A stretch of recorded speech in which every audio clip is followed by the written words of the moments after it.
عن أبي موسى عبد الله بن قيس الأشعري رضي الله عنه عن النبي صلى الله عليه وسلم قال: من حمل علينا السلاح فليس منا.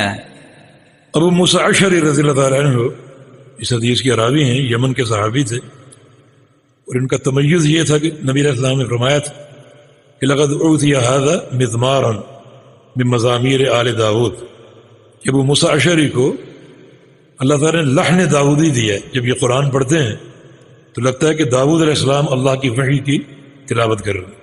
یہ بڑے شرف کی بات ہے، کیونکہ اللہ رب العزت بندے کی جو تلاوت ہے بڑی محبت سے سنتا ہے۔ ما اذن اللہ لشیء اذنہ لنبی یتغنی بالقرآن، اللہ تعالیٰ جس محبت سے اپنے بندے کی تلاوت قرآن سنتا ہے، اس محبت سے اور کوئی چیز نہیں سنتا۔ یہ ایک شرف کی بات ہے ان کے لیے۔ ہم بھی کوشش کریں کہ اچھے لحن سے قرآن پاک پڑھیں، جو زیادہ اللہ تعالیٰ کی محبت کے حصول کا ذریعہ بنے گا۔ والتوفیق بید اللہ تعالی۔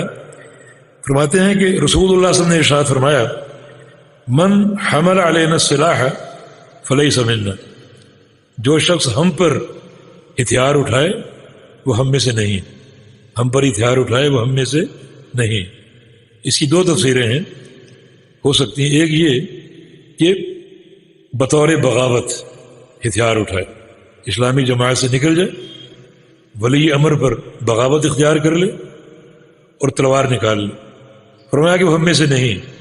دوسرا، تلوار اٹھانا، اسلحہ اٹھانا تخویفاً، ڈرانے کے لیے، یہ بھی باعث وعید ہے۔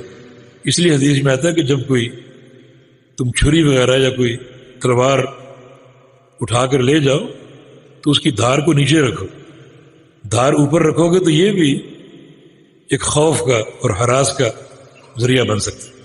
تو شریعت نے معاشرے میں یعنی بڑے ایک امن اور عافیت اور سلامتی کی فضا پیدا کرنے کی اور رکھنے کی کوشش بھی کی اور تلقین بھی کی۔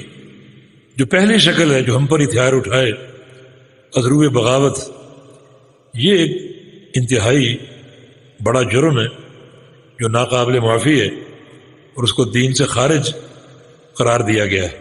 جو حدیث آپ پڑھتے ہیں کہ اگر ولی الامر سے کفر بواح دیکھو، بالکل کھلم کھلا کفر کا وہ مرتکب ہو، تو پھر خروج اور بغاوت اختیار کی جا سکتی۔ تو یہ بھی ہر حال میں نہیں، بلکہ اگر امیر کفر بواح کا مرتکب ہوتا ہے تو پھر آپ نے دیکھنا ہے کہ میں مقاومت کی اور مقابلے کی طاقت رکھتا ہوں۔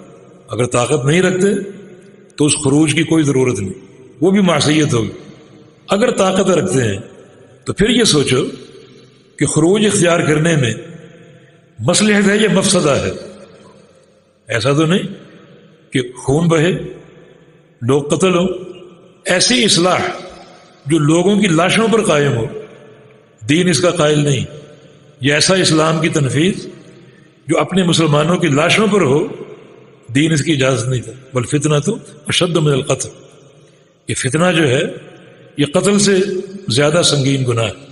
تو اس لیے یہ حملے سلاح جو ہے، ہتھیار اٹھانا، یہ ایک جرم ہے ناقابل برداشت، اور آپ نے ایسے شخص کو امت سے خارج قرار دیا۔